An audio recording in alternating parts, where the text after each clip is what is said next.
vreau și eu să găsesc fidgeturi. Uite acolo un butter. Ce butter frumos. Așa. Un porcușor!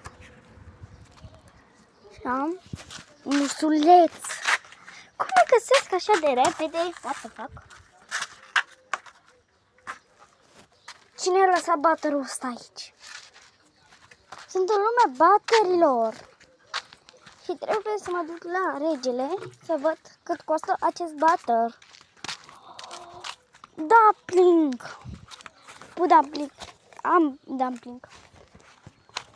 Mingie.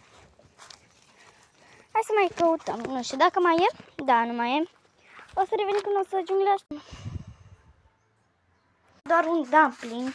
Eu am mai multe. Dumplingul ăla mi l-a furat cineva. De păcate. Bună afară. Vrei să faceți fidget trade? Desigur. Eu pot să-ți oferi. Nu, această pisicuță legendară. Tu ce poți să-mi oferi? Ofer acest dumpling.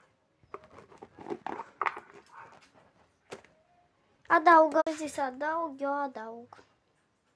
Un ursuleț. Accept. Mulțumesc. În sfârșit așa dau de astea legendare.